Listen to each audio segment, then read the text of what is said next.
L'antefatto della storia dell'anello del Nibelungo. Il mondo riposava nel suo stato primordiale. Non era offuscato da alcun dominio. Poggiava sul frassino del mondo. L'albero era la sua radice di ordine sacro. Alla sua ombra scorgava la fonte della saggezza.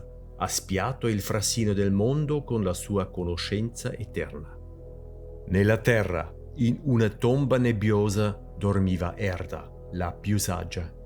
Un dio audace di nome Wotan cercava il potere. Per farlo ha bevuto dalla fonte della saggezza e ha sacrificato un occhio. Con la saggezza acquista volle creare un nuovo ordine mondiale attraverso leggi e trattati che fosse modellato secondo la sua volontà. Per dimostrare e consolidare il suo potere, Wotan volle costruire un castello. Su consigli e loge incaricò i giganti Fafner e Fasold di costruirlo. Come ricompensa, Wotan promise loro la bellissima dea Freya. Spezzò un ramo del frassino del mondo e lo trasformò nel fusto di una lancia. In essa incise segni runici come simboli della legge. Wotan aveva così assunto il dominio del mondo. I giganti crearono un castello degli dei. Wotan lo chiamò Valhalla. Ma il frassino appassì e la sorgente si seccò. Wotan fece accastare la legna in tronchi intorno al castello. Il dio del fuoco Loge avrebbe potuto incendiarli quando la fine degli dei fosse stata vicina. La natura era stata danneggiata dal sacrilegio di Wotan contro il frassino. Poiché Freya assicurava agli dei l'eterna giovinezza e era quindi per loro insostituibile, Wotan inviò Loge nel mondo a cercare un'altra forma di pagamento per i giganti.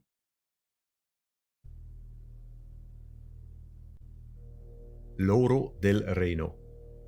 In fondo al Reno, le figlie del Reno, Voglinde, Velgunde e Flosilde, sorvegliano l'oro del Reno. Si trova al centro di una scogliera nel Reno. Appare il nano Alberich del popolo dei Nibelunghi.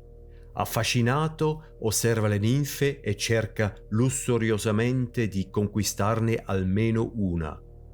Le tre ninfe lo guardano con curiosità e subito prendono in giro il nano maldestro. Alberich scopre una luce brillante da cui è magicamente attratto. Le ninfe gli dicono in buona fede che lì l'oro del Reno brilla ai raggi del sole nascente.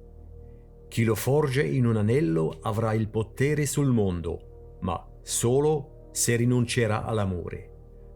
Alberich non esita, poiché le ninfe non gli concedono l'amore, è pronto a rinunciare e ruba l'oro sotto lo sguardo inorridito dei guardiani. Un paesaggio di montagna, al castello degli dei, Fricka sveglia il marito Wotan. È ancora sopraffatto dal fatto che il suo castello Valhalla sia stato completato.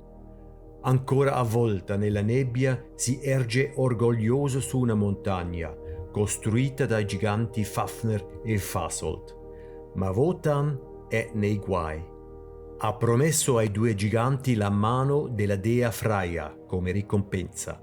Fricka lo ammonisce a non cedere a sua sorella Freya, perché solo lei può assicurare agli dei la loro eterna giovinezza. Wotan ricorda alla moglie che è stata lei a chiedergli il castello, perché voleva legare a sé il famigerato adultero Wotan. Fricka appare accompagnata dai fratelli Donner e Fro. È sconvolta perché ha saputo dal patto di Wotan. Ora Wotan deve promettere di non consegnare Freya. Appaiono i due giganti. Indicano il castello che hanno costruito e vogliono reclamare il loro meritato salario da Wotan. Ma lui dice loro che Freya non è in vendita. Fafner e Fasold accusano aspramente Wotan di averli derubati del loro salario. Non vogliono altri pagamenti. Ora appare Loge, l'astuto semidio del fuoco. Wotan lo ha convocato nella speranza di poter escogitare uno stratagemma per tirarlo fuori dai guai. Se non riuscisse a rispettare il contratto, gli costerebbe il potere. Fricka mette in guardia il marito dal subdolo Loge, ma Wotan si sfida della sua astuzia. Con disappunto di Wotan, Loge spiega di aver cercato ovunque, ma di non essere riuscito a trovare un sostituto di Freya. Nel frattempo, dice, si è imbattuto nelle fanciulle del Reno, che si lamentavano del fatto che Alberich aveva rubato il loro oro e ora cercano l'aiuto di Wotan. Quando Loge racconta loro la magia dell'anno forgiato e Wotan propone di strapparlo ad Alberich per proteggerli da lui, tutti vogliono l'anello per sé. Fafner e Fasold, presi dall'avidità, si impossessano di Freya e la prendono in pegno. Essi proclamano che non libereranno Freya finché Wotan non darà loro l'anello. Loge si fa beffe degli dei, paralizzati dalla paura di perdere l'eterna giovinezza, non potendo più mangiare le mele di Freya, di cui Loge stesso non ha mai potuto godere. L'invecchiamento si sta già impossessando degli dei e Wotan deve partire con Loge verso gli inferi di Alberich per strappargli l'anello. A Nibelheim, il regno di Alberich nelle profondità del sottosuolo, suo fratello Mime deve forgiare per Alberich un elmo mimetico che rende invisibile chi lo indossa e gli dà potere sul popolo dei Nibelunghi. Loge e Wotan incontrano il Mime esausto e apprendono da lui il potere dell'elmo magico. Con il potere dell'anello, Alberich ha soggiogato il laborioso popolo dei Nibelunghi. Appare Alberich.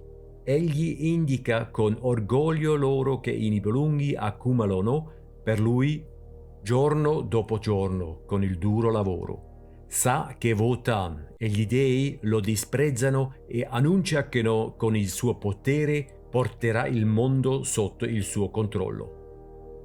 Nessuno può sconfiggerlo o rubargli l'anello, perché con l'elmo dell'invisibilità può eludere lo sguardo o trasformarsi.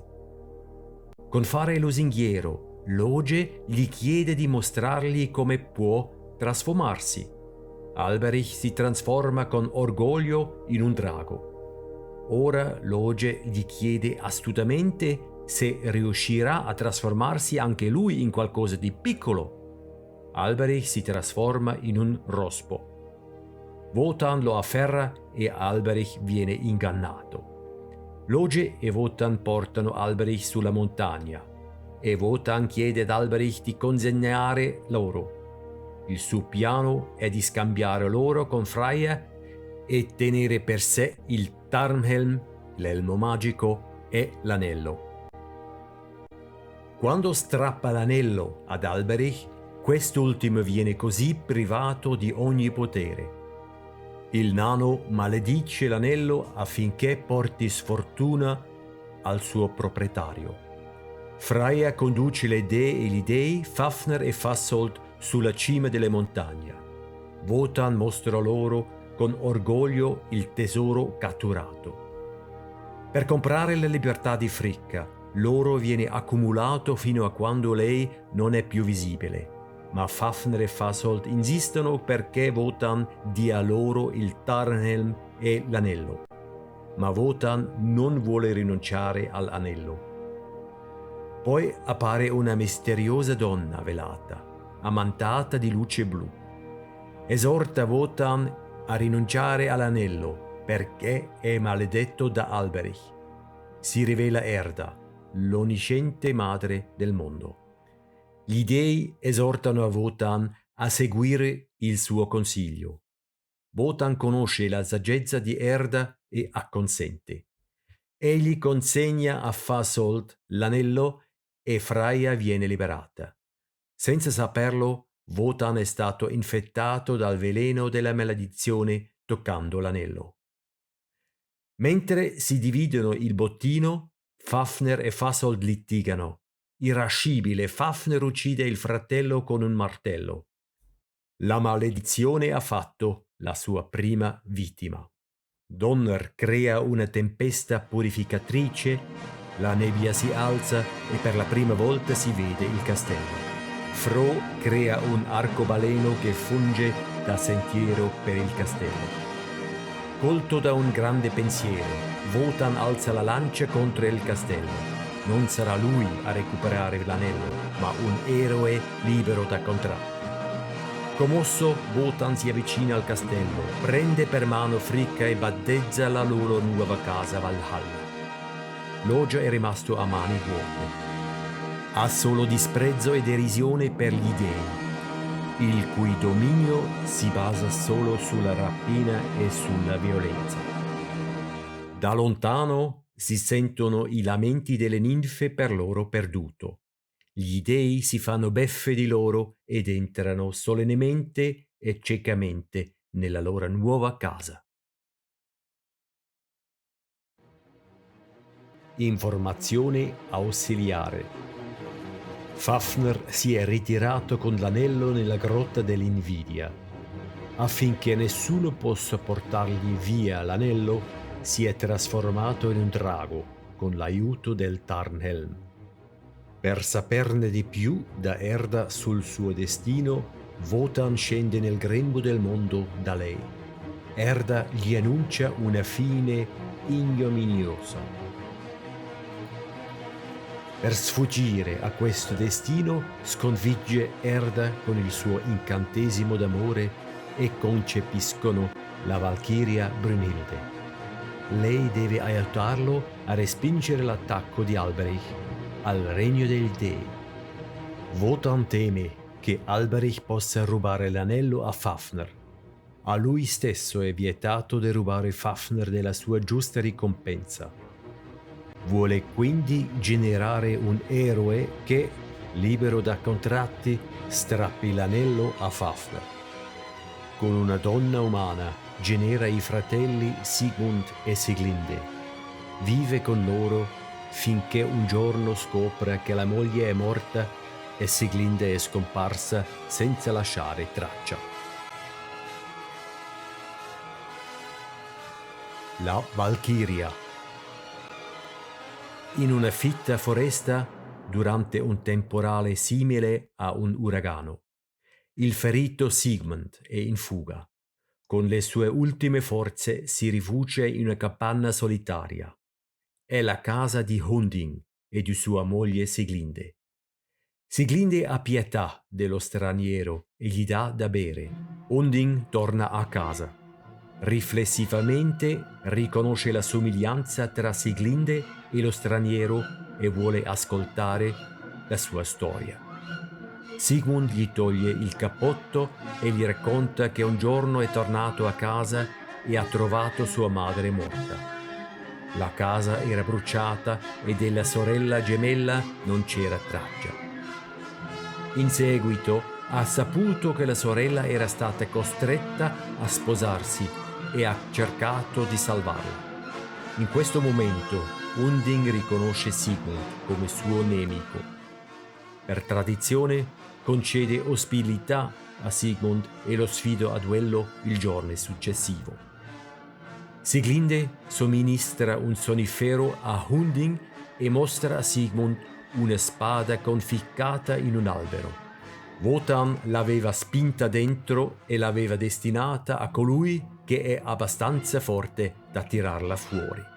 Nessuno ci è ancora riuscito. Da allora Siglinde attende con ansia l'eroe che cancellerà la sua vergogna. Sigmund afferra la spada. Riesce a estrarre la spada e la chiama Noton. Sigmund e Sieglinde si rendono conto di essere fratello e sorella. Si uniscono e concepiscono un bambino. All'alba fuggono insieme dalla casa.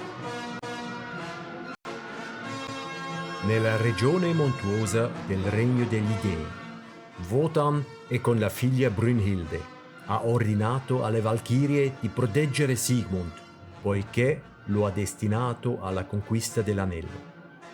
Ma la moglie Fricka esige che Wotan sostenga Hunding nella battaglia, poiché Wotan ha generato Sigmund con un'altra donna. Inoltre, con il suo piano, mina le sue stesse leggi. Profondamente addolorato, ordina a Brünnhilde che Sigmund deve morire nel duello. Brünnhilde va da Sigmund, che sta riposando sulla via di fuga. Lei lo informa che deve morire. Come ricompensa entrerà nel Valhalla. Quando Sigmund si rende conto che dovrebbe trasferirsi lì senza Sieglinde, rifiuta. Preferirebbe morire con lei. Una grande e improvvisa compassione coglie Brünnhilde, che decide di stare al fianco di Sigmund in battaglia. Hunding ha inseguito i fratelli e sfida Sigmund a duello. Sigmund afferra la spada, sicuro della vittoria, e affronta il duello nella foresta. Sostenuto da Brünnhilde, Sigmund prende rapidamente il sopravvento. Mentre si prepara a sferrare il colpo fatale, la lancia di Wotan appare improvvisamente e distrugge Noton. E Hunding pugnala Sigmund senza armi. Brünnhilde fugge con Sieglinde incinta sulla montagna per raggiungere le Valchirie, riunite su una roccia. Inorridiscono quando apprendono dalla sorella che è in fuga da Wotan. Nessuna è disposta ad aiutarla. Con le sue ultime forze, Brünnhilde esorta Sieglinde incinta a salvare il suo bambino. Alla stremata Sieglinde regala il suo cavallo Grane e la spada spezzata per il suo futuro figlio. Sieglinde fugge nella foresta con le ultime forze. Brünnhilde rimane sulla roccia e si sottopone alla punizione di Wotan. Perde il suo status di dio e viene espulsa dal Valhalla. Wotan vuole addormentarla lungo un sentiero dove è in balia del primo uomo. Quando Brünnhilde implora pietà, Wotan accetta che Loge protegga il suo luogo di riposo con un muro di fuoco che solo un eroe potrà sfondare. Commosso, Wotan si congeda dalla sua figlia prediletta.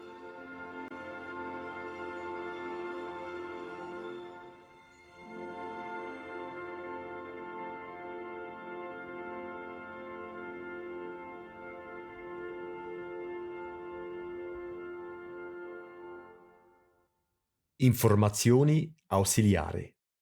Esausta, Sieglinde incontra Mime in fuga. Il Nibelungo le dà rifugio nella sua grotta. Prima di morire, alla nascita del figlio Sigfrido, chiede a Mime di allevarlo e di consegnargli i pezzi della spada in età adulta. Sigfrido. Mime è nella sua caverna a forgiare la spada per il figlio adottivo Sigfrido. Molti anni fa ha accolto Sigfrido come figlio adottivo, che ora lo aiuterà a strappare l'anello al drago Fafner. Mime è frustrato. Le sue spade non possono resistere alla forza del brutale e sempliciotto Sigfrido. L'unica spada in grado di resistere alla sua forza sarebbe la Noton, ma questo giace frattumato in un panno. Se riuscisce a forgiarlo insieme, otterrebbe l'anello. Ci riprova. Sigfrido entra ed esamina la spada. Con un solo colpo lo distrugge e maledice Mime come un pasticcione.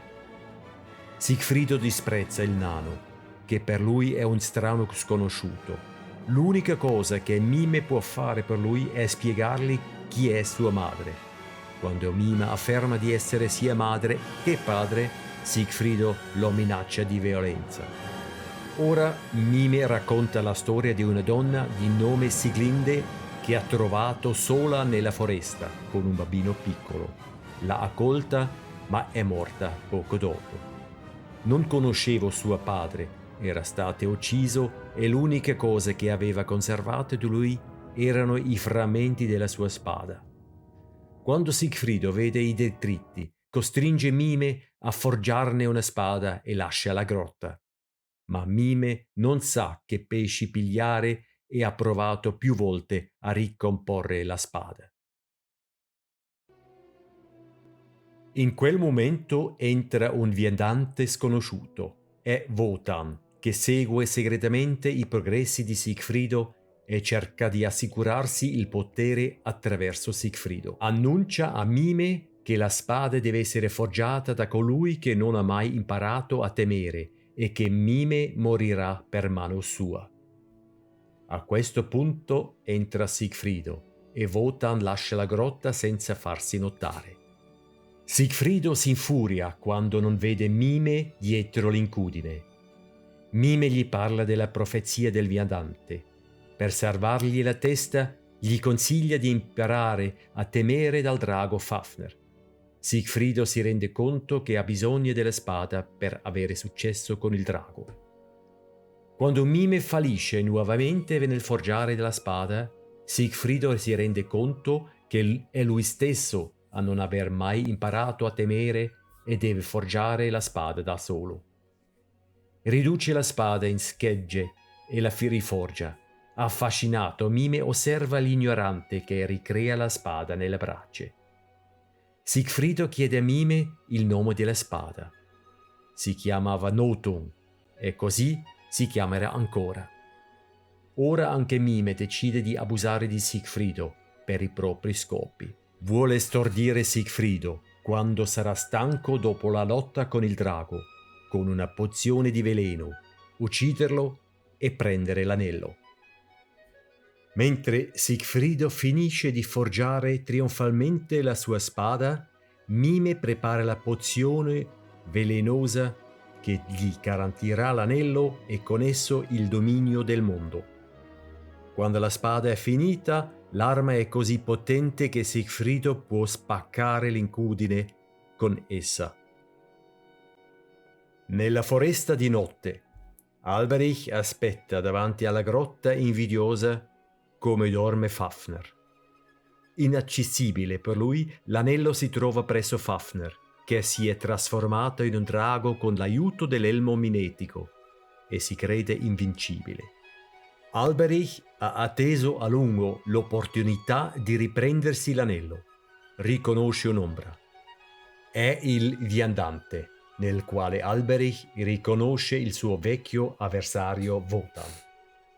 Alberich sospetta che Wotan voglia rubargli l'anello per la seconda volta, ma Wotan sostiene di essere passato solo come spettatore. Avverte Alberich che Mime sta andando da Fafner con Sigfrido.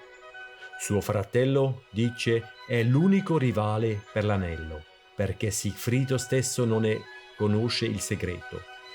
Consiglia ad Alberich di avvertire Fafner in cambio dell'anello. Wotan chiama il drago e Fafner appare. Alberich gli offre di scongiurare la catastrofe, ma il drago non è interessato e li respinge. Deluso, Alberich torna alla grotta e con parole di scherno Wotan se ne va. Ora Sigfrido e Mime raggiungono il luogo. Mime lo avverte degli sputi velenosi e del colpo mortale con la coda e si nasconde. Sigfrido dubita di poter imparare a temere qui e progetta di affondare la spada nel cuore del drago. Mentre aspetta il drago, Sigfrido pensa a come dovevano essere suo padre e sua madre. Sente gli uccelli fischiare e cerca di imitare i suoni con una canna. Non riesce a emettere i suoni e prova con il suo corno. Fafner viene svegliato dai rumori. Sigfrido gli parla e vuole imparare da lui la paura. il drago vuole mangiare Sigfrido e Sigfrido gli conficca Nothung nel cuore. Mentre muore, il drago si ritrasforma nel gigante Fafner, che lo avverte del disastro del tesoro dei Nibelunghi. Il sangue caldo ha bruciato la mano di Sigfrido. Quando raffredda la mano con la bocca ed entra in contatto con il sangue del drago, riesce improvvisamente a capire i richiami degli uccelli. Un uccello portavoce di Wotan gli consiglia di prendere l'anello e l'elmo mimetico per sé. Sigfrido si reca alla grotta per prenderli. Alberich appare e si scontra con Mime. I due litigano per il bottino. Alberich scompare quando appare Sigfrido. Nel frattempo Wotan è arrivato e osserva la scena da un nascondiglio. Sigfrido ha appreso le intenzioni malvagie di Mime dall'uccello del bosco. Quando Mime gli offre la pozione, Sigfrido capisce il suo piano e uccide Mime con la sua spada. Sigfrido è ora colto da un senso di solitudine e chiede all'uccello di parlargli. L'uccello gli parla di una bella donna che dorme su una roccia, protetta dal fuoco. Può essere salvato solo da qualcuno che non conosce la paura. Esultando, Sigfrido capisce che sarà lui il Salvatore e segue l'uccello che gli indica la strada per Brünnhilde. Wotan si precipita alla Rocca delle Valchirie per interrogare Erda. Lei lo capisce e si rifiuta di aiutare Wotan, ma Wotan la costringe a profetizzare il suo destino.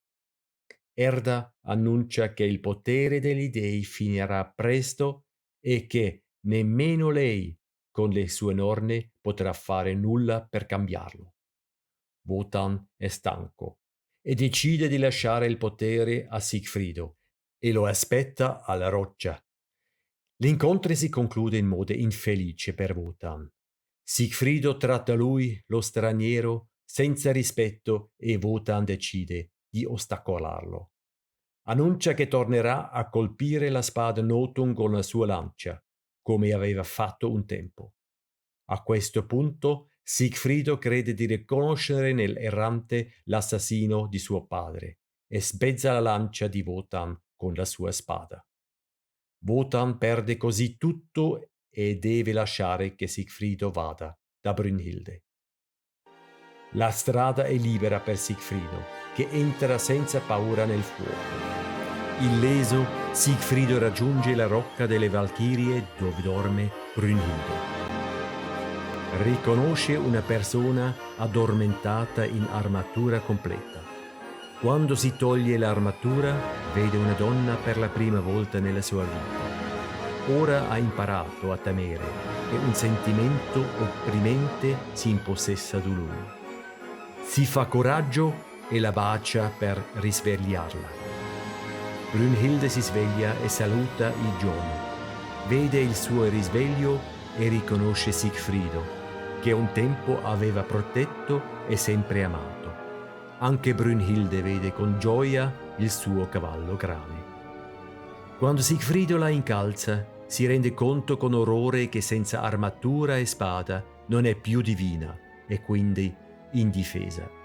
Mai prima d'ora un uomo aveva osato avvicinarsi a lei. Ora è una donna mortale e gli chiede di preservare la sua verginità. Tra le braccia di Sigfrido viene travolta dalla passione umana dell'amore. Sigfrido la esorta a unirsi e spreca l'ultima chance di diventare un sapiente.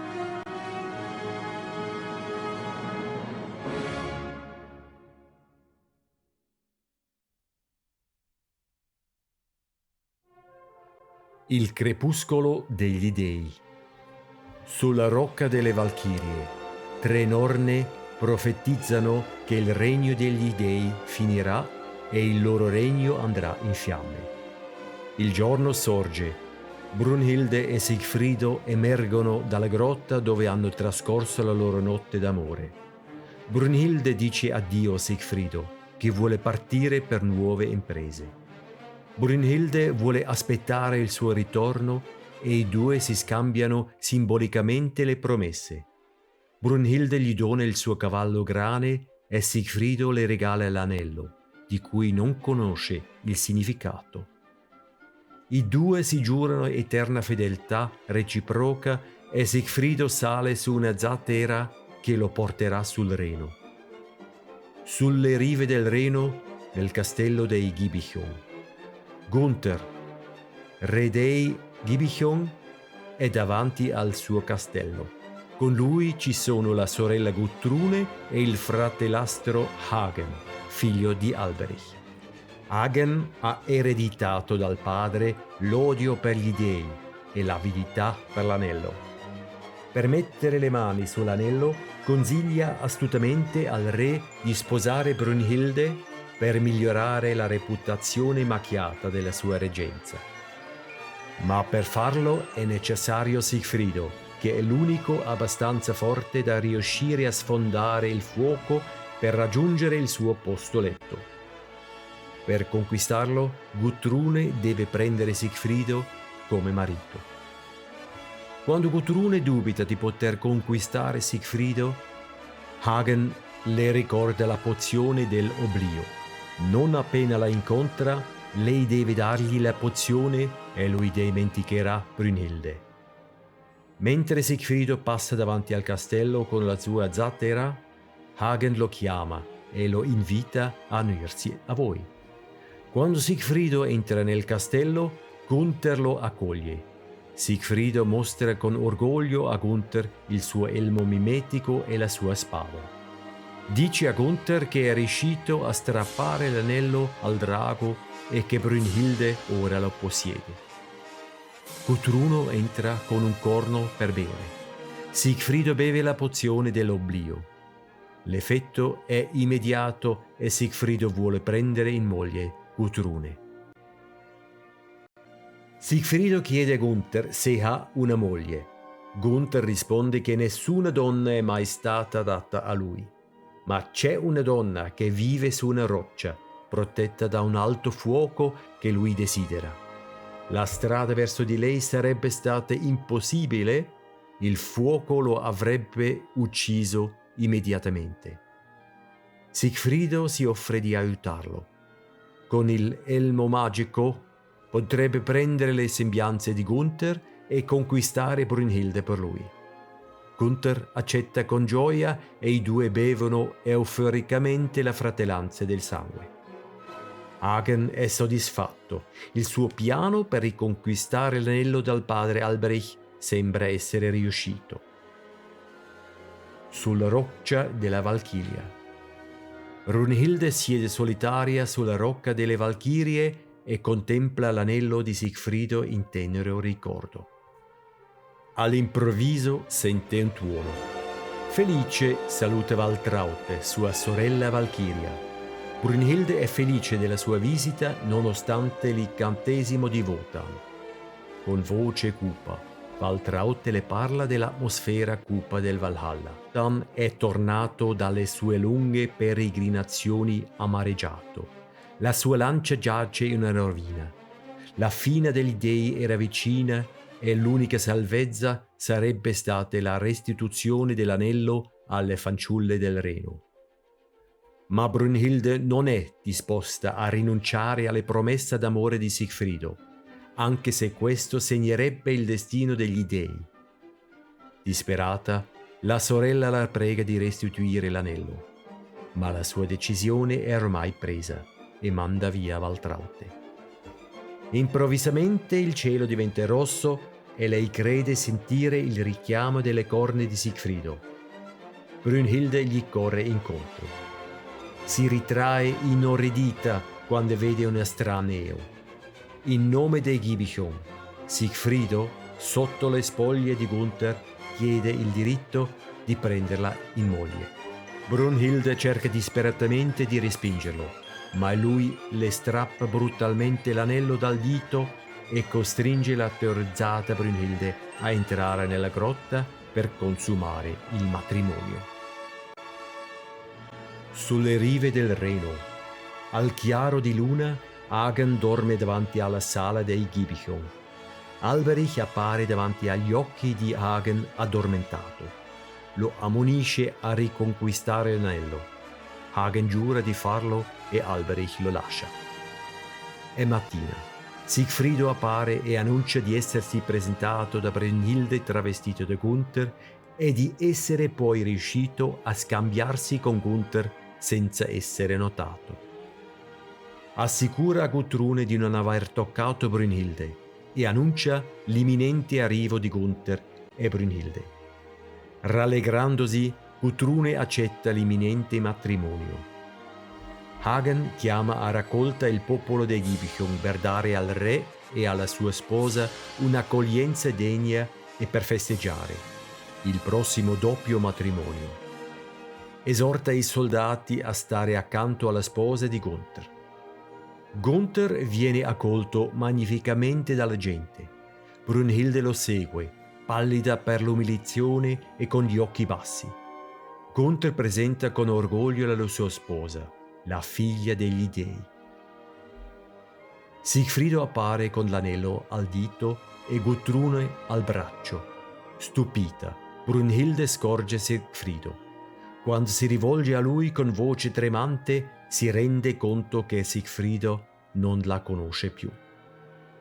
Quando si accorge dell'anello sulla mano di Sigfrido, che Gunther le avrebbe strappato, riconosce con un brivido il gioco sporco e accusa Sigfrido di furto. Sigfrido sostiene di averlo strappato al drago. Incalzata da Hagen, Brünnhilde accusa ora Sigfrido di inganno. Dice di aver consumato il matrimonio con Sigfrido e dichiara quindi che Gunther è il marito ingannato. Per proteggere quest'ultima, Sigfrido dichiara alle lance di Hagen di non averla mai toccata. Brünnhilde, da parte sua, ribadisce di aver consumato il matrimonio con Sigfrido. Tutti gli occhi si rivolgono ora a Sigfrido. Per proteggere il fratello di sangue, Sigfrido giura il falso sulla lancia di Hagen e ripete di non averla mai toccata. Il clamore è grande quando Brünnhilde, da parte sua, giura di aver detto la verità. Solo a fatica Sigfrido riesce a calmare Gunther e gli ospiti. Li invita ad accompagnarlo al banchetto. Brünnhilde, Hagen e il vergognoso Gunther rimangono indietro. Brünnhilde si sente impotente, alla mercé dei potenti. Hagen si offre di vendicarla e vuole sapere da lei come può sconfiggere Sigfrido. Brünnhilde gli dice che Sigfrido è invincibile in battaglia, vulnerabile solo in un punto della schiena. Hagen si rivolge a Gunther, che è paralizzato da una profonda vergogna, e propone di uccidere Sigfrido. Gunther esita a far scorrere il sangue del fratello di sangue.